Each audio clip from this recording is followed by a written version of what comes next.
Okay, so for Bentley's third grade independent, we don't really go with the grade thing so much, but just for sake of reference, third grade independent work. But this is what he knows that he does on his own, and this helps me to do something with the baby, work with another kid, or whatever. But he has the Good and the Beautiful level 4 handwriting. He learned cursive first through Logic of English. So this is after he finishes this, which he's pretty well into, I think. No, not so much. He's done cursive for so long, but I do like that it's making him practice print because that is where he needs more help with than with cursive. So after he finishes this, I'm probably going to get, oh, this is cute.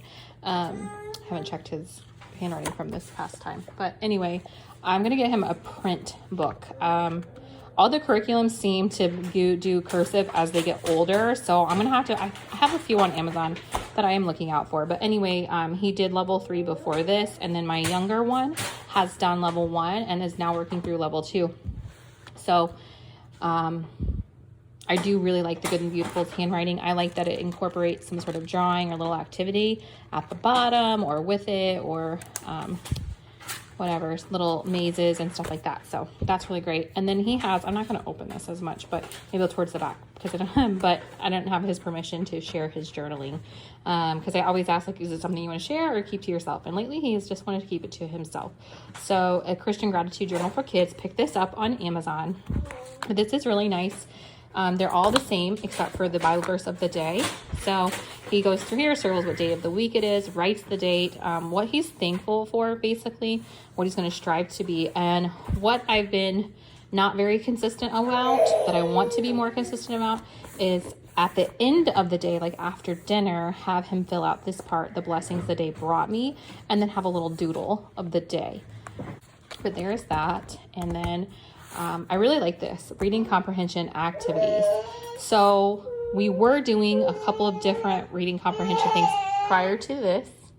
And I see you over there. Someone's looking for some attention. And he did not like the last 2 that I had gotten. So I was looking for something that had a little more. Someone is not very happy, so I'm gonna have to wrap this up. But I needed something more fun and interactive type of thing with him.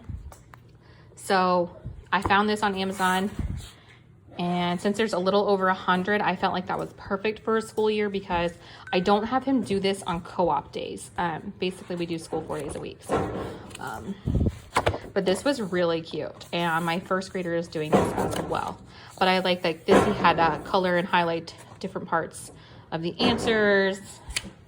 So I'm just going to do a couple of flip throughs because I really like the way that this is. This was really cute, I thought.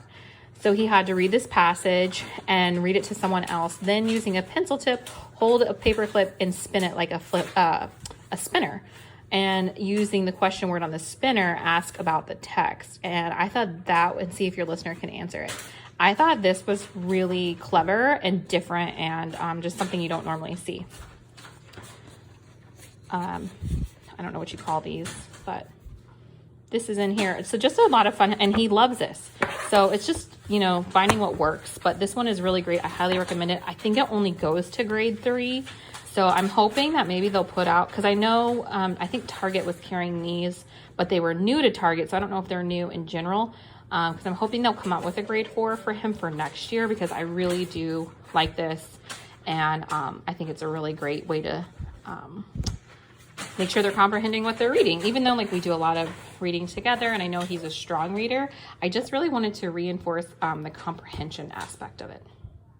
And for history, we are using Beautiful Feet Books, Early American History, and we are loving it. We're about halfway through, and I just bought the PDF and printed it. I wish I would have bought the actual book because my pictures or what I printed, I feel like is not as good as quality, but I didn't want to spend money and not like it or something along those lines. So just to let you take a look at what it covers.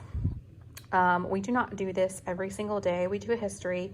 My goal is about 3 times a week. Sometimes it's more and sometimes it's less, depending on the actual lesson. It's literature based, so I love that. And we do a lot of reading with that, obviously. So sometimes our lessons will just be reading and there's nothing really that go along with that. So I might add that in with the next lesson if it's a shorter reading, or I'll do that at night before bed. Like, this is what we're going to read before bed, especially because my son loves reading and listening to me read, and I will take that for as long as I can.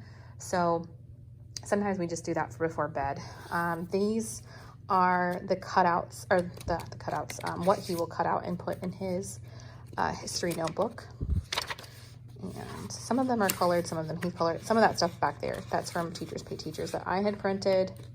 And I had an extra set in case my first grader wants to join in, because she does sometimes, but not all the time. So I just wanted to have stuff ready for her, if the case be. There was like the Emancipation Proclamation, I thought, in here. That's in color. I wanted you to see. Oh, and there it was, and I lost it. So some of the stuff that he cuts out, he colors, and others are odder already. So that's pretty neat. And then here is his history notebook. This was cute. When we were doing Plymouth and the colonies, or not the colonies, but the Pilgrims, goodness, it had recommended we go to this website that had this game, and he thought it was really cool that he was awarded the History Detective Award. So we kept this in here. And I like that there's Bible verses to go along. We are very much into doing hands-on type of learning, so there's been a lot in here. I also, with this, I'll show you, but this is a really cool map. I'll fold it down right now, but these ships can actually, I can't do it one-handed. Oh, I don't know if you can see, but they're moving. It's an interactive map that he has made, and I have, that's right here, interactive 3D maps for American history. So I use this with whatever we're covering. We put in here, and like the latest one won't be so bent. I'm hoping anyway. Yeah, the Voyage of the Mayflower. So he made this, and then we just glue it in here. And here's Mayflower, and it just slides along the route here that they used. And so this was really cool and really helpful just to reinforce the concept of what he learned. But anyway, a lot of cutting out and gluing and writing. Not a ton of writing. You can really just, it's up to you on how much you want to have your student write. And he is a very reluctant writer, so he's done really well with this. This was a chalk pastel project that we tied in. This was Columbus's ship that he had done. So you can see some things are just very simple. This was more of, this is what I got from Teachers Pay Teachers, and it just kind of dove in deeper about the indigenous people and things like that. So anyway, like I said, this is literature based. We always get extra books from the library that tie in. We are on lesson 39, and I believe there are about 90 lessons total. But I really love this. I love that, you know, like I said, it's literature based. So we read, oh, we're past that. So we're actually 41. So, but just to show you, so we would read these pages of this book, and you can see this is really short. So I might tie that into this lesson or the lesson before with it. And then I just ask him this question. There's all of these discussion type questions. And then sometimes there is an activity or an assignment for him to do. Like this one was, he was memorizing the Conscious poem, and he is still memorizing that, and he's doing really well with it. And then this one was, you know, again, discussion questions, and then having him copy a Bible verse into the notebook. So, and we just kind of talk about that. So I love this. It's been wonderful so far. I feel like it's a very gentle approach. We only focus on language arts, or really reading, and math from kindergarten through second. Everything else is just a little bit extra here and there. So this was our first year, really. Oh, I pulled those books out. I don't want those to be out. This was our first, or is our first year. We're in the middle of it. getting into deeper, more subjects, I guess. So we're doing history and writing in addition to the math and language arts. And then we do science in the summer since we school year round. We kind of change up our schooling routine in the summer. So that's what he uses for history. So Beautiful Feet Books is great because not only are you getting a rich curriculum where you're able to read these great books and have these great discussion questions, but there's also like projects and ideas and videos and all kinds of other things that go along with it. Whether you choose to use them or not isn't going to hinder, it's not required, like it's great. So we got to do a Norwegian cake. We baked a Norwegian cake when we were studying the Vikings. He really loved that. Then when we were doing the indigenous people, he was able to make a house like they would have lived in, and he absolutely loved doing that as well. And just for fun on his own, he decided to make the Liberty Bell out of geosticks when we were studying that. So there's just so many great components to this history that I can't say enough good things about it. So now I want to show you some of the books that Beautiful Feet uses. I have 2 copies of this, don't ask why. I bought one and then another one came in this set that I was looking for. So I was like, whatever, I'll just get it. So anyway, we started with Leaf the Lucky, went to Columbus, went to The Encounter, Discovery of Americas, Pocahontas, Jamestown, Pilgrim Stories. I added this one in. You wouldn't want to sail on the Mayflower. There are so many of these books from this series that tie in really well with our history. So now we're still going to go through Courage of Sarah Noble. I happen to have My Father's World, Adventures in U.S. History and Story of the U.S. So sometimes I will pull this out and read it if it ties into what we're learning about. Then Ben Franklin and The Winter at Valley Forge, Perfect Union, Dear Benjamin Banneker, Horseless Carriage, Sacagawea, The Hannah Lincoln, Washington, and Buffalo Bill. And I believe there are a few more. I know that there are a few more that I have to get from the library, but I just use this pen for all of our history books, and it works out well.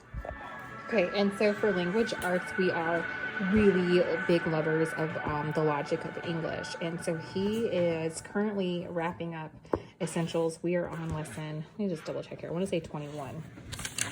Yes. So he actually has 2 lessons left, and that's going to be about 2 weeks or so. There's 5 parts to each lesson. So once he's done with this, he'll be in the last book of Essentials. So I'm having different ideas float through my mind of what we're going to do with that. But along with Essentials is a spelling journal that he uses in parts of the lesson. So the way that this works is you go through the program 3 times, but he's really only going to go through twice because before Essentials is Foundations, and he completed that. So really, he didn't need to go through the first level of this. But you go through 30 lessons on level B, which is what he's at now, and then you repeat it going into level C. Just to give you an idea of what that looks like. Go through. And there is spelling in this. There's 15 words each time, and this the structure and the format of this is pretty consistent. So you go over something with the phonograms as for your part 1, and then if you notice, like this says all. So each level goes through this, and then tells you here what you're doing for each actual level that they are on. So right now for B, he would just go through this all. Then this orange is all for C. So this gets a lot more detailed. Again, this is all part 1 of the lesson. They have different worksheets that he would do, and me doing a lot of this on the board. It looks like a lot more than what it really is.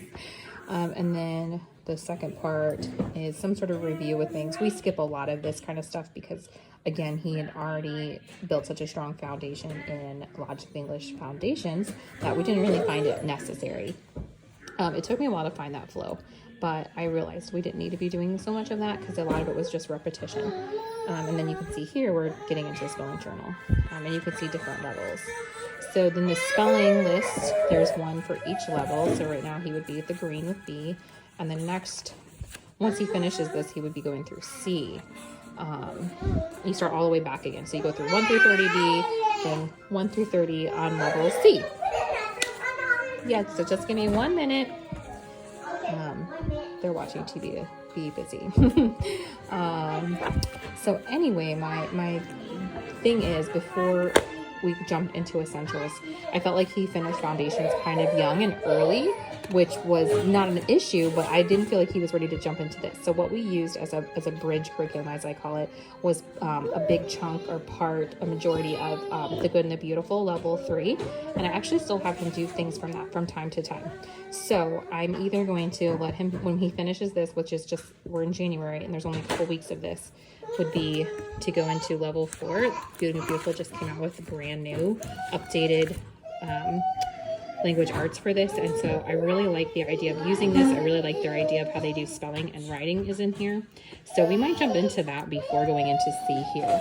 Eventually I want to jump into Michael Gray Thompson, and probably that would be the end-all be-all of language arts from that point forward. So this is what we've been using. It's great, it's wonderful. I could go on and on about it, but I definitely still like pulling from here, but I've always used Logic English as our spine. And as you can hear, I am needed elsewhere. And so for writing was something new for us this year. And he does do a little bit of that with our language arts, but I wanted to add an actual writing program, and I thought this was perfect because I've heard good things about it, but also it went over fables, which is something he is very much into. We have not gotten very far in this, but I'm okay with that. I think we're just going to have a slower approach to it. It's supposed to be like a semester long, and we're going to pick up that pace a little bit. But anyway, it has been really great for my reluctant writer, for sure. We go through a fable the very first day. So this is how I do it. I do it a little differently than the lesson is laid out, and I encourage you to do that with all your curriculum before you say this isn't working. Like, make it work for you. But anyway, so we read through the fable. He tells it back to me. He narrates it back to me in his own words, and then we talk about it and go through this and answer some questions.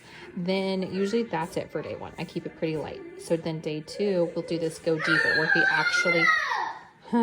he actually answers the questions about it, and then has to, there's usually 2 or 3 just like simple either circle or fill in the blank type questions, and then when some actually have full sentences. That is day 2. Chill out. Day 3, we'll do this copy work. I don't have him do the dictation because we do that with our language arts program. And so I have him do the copy work, like this one, and the sentence play. And then usually, sorry, I'm getting distracted, but I think that's day 3, or sorry, day 2. Is that right? Yeah, so that will be day 2. And then day 3 will be him doing the rewrite. It doesn't always work out the same for each lesson, I've noticed, but roughly that's what we try to follow. So then he does this rewrite, and then on Friday he will present his rewritten version of the fable. And this was a really big deal for him to write this much. Is huge, and I mean huge. So that's when working really well. And like I said, so then we go to lesson 2, and it's a little different each time. Sometimes he answers orally, so you might see blanks, and I'm okay with that because a lot of that is just making sure he understands, you know. But then when it comes to this go deeper part, he does actually fill it out. There's this sentence play thing, and then it got into like, then I wrote this. He dictated and I wrote. So we kind of just changed it up and, like I said, make it work for us. We're getting into like adjectives and nouns, which he is already beyond familiar with and definitely mastered. So we didn't really go over that as much. It's not this one. Anyway, so, you know, like I said, just making it work for us. And this is what we're using right here. So we just kind of went over it anyway, but he was like, I already know all this. So that is all we're using for writing. And on to math. I want to start out by telling you that Bentley is very, very math-minded. It is his strength. So this might look like a lot, and I would not be doing it if it weren't beneficial to him, or if I felt like it was overloading him. Again, he doesn't do all of this every day. I just wanted to show you everything that he does do. So this is our core, or our spine, if you will. Right Start. I've loved Right Start. We've used it from the beginning. I say from the beginning, it took a few curricula before we found this. And once we found it, we stuck with it. It's awesome. Can't say enough good things about it. I love that it has a lot of games to reinforce the concepts learned. If you're familiar with it, it's very open and go. All the lessons are laid out the same. You have 2 pages here. There's always a warm up, which is really good, and it's really good. It's very helpful. I feel like I like that we're doing this orally. I'm not having to ask him to write, although sometimes the warm up will be to do the top warm up section of a worksheet, but there's not always a worksheet. So that was a big deal for us when we were first looking for math for Bentley. Writing was just, that's a whole other ball game. But anyway, there's a game we play. Sometimes we save this till game day at the end of the week, or he can play that with dad that night. So some people talk about how this is so teacher intensive, and it really gets under my skin when people say that, because math and reading should be teacher intensive.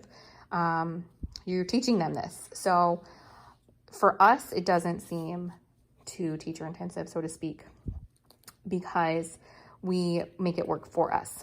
We go through the warm-up quickly. Like I said, this game we might save for later.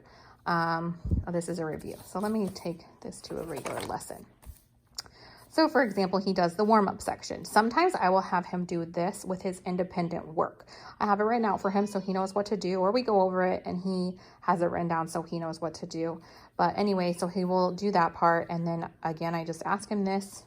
We're working on doing the fraction chart, and he would put that together, and we would talk about it and go through the lesson a little bit. This was more of a review, I think, for him. And then he has the worksheet to complete, and it's pretty simple, pretty short and basic. Your answer key is right here for the worksheet, so everything is right where you need it as a teacher. The manipulatives all come with this. You have this great, huge manipulative set, which is wonderful because you use it all the way from beginning to end, and you don't need anything extra if you do it something around the house, like paper. Like this was 3 paper strips. So anyway, this is what we mainly use. However, once we started getting into multiplication, I really wanted to make sure he solidified his multiplication facts.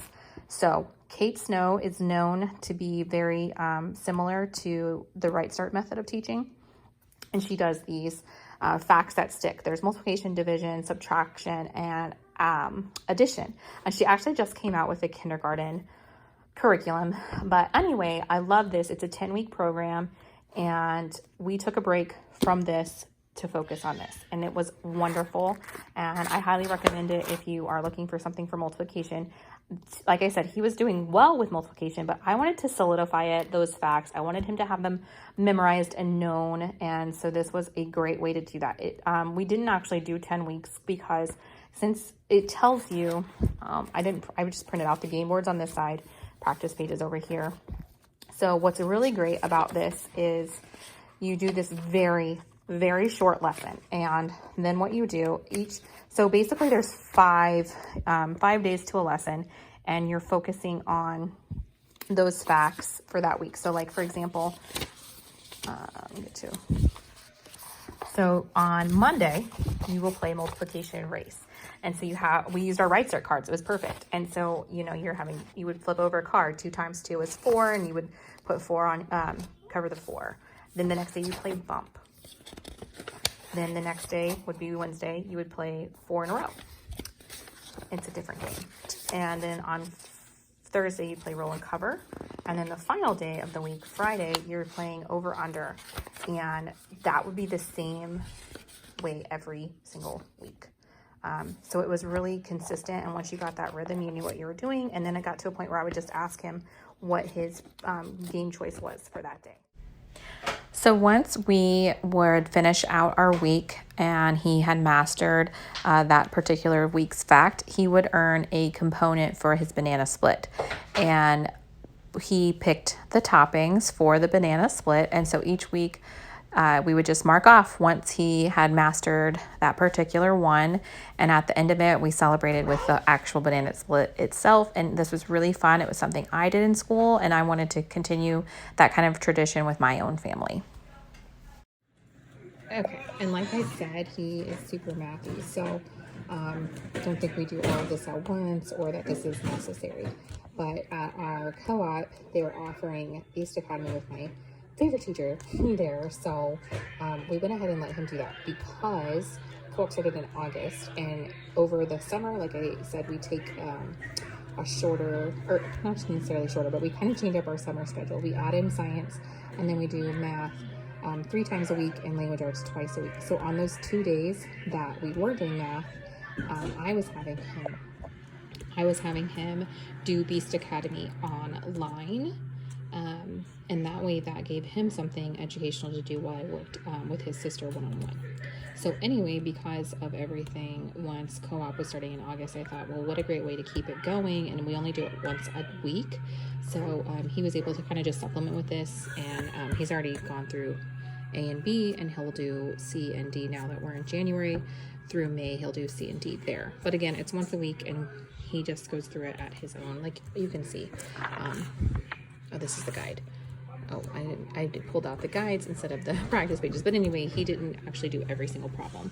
So, and then in addition, which we haven't started this yet, I'm thinking about having him do one of these as part of his warm-ups from time to time, just to keep that fresh. Or I might implement this in the summer. I haven't quite decided how I'm going to use this quite yet. But I just want to keep all those things fresh in his mind. And so then I also have the multiplying and dividing activity book, which I thought this would be a fun way to bring all those concepts to life, or in a different layout and format than what he is used to, just again as practice. And this might be something we do during review week, or if we need to do it the same way we do like a review from the Right Start lesson or something like that. So I hope you found this video helpful. Mostly the spine of what we used for our 3rd grade 8-year-old, and we actually did other things as well that I didn't include here for sake of time that we did as a family. We did flip-flop Spanish, we did some different science units from the Good and Beautiful, among some different things for Bible. So I will be also posting a end of the year review on everything that we've done, and more in depth of what is to come next year, which I'm really excited about, some big changes coming our way. So thanks for watching.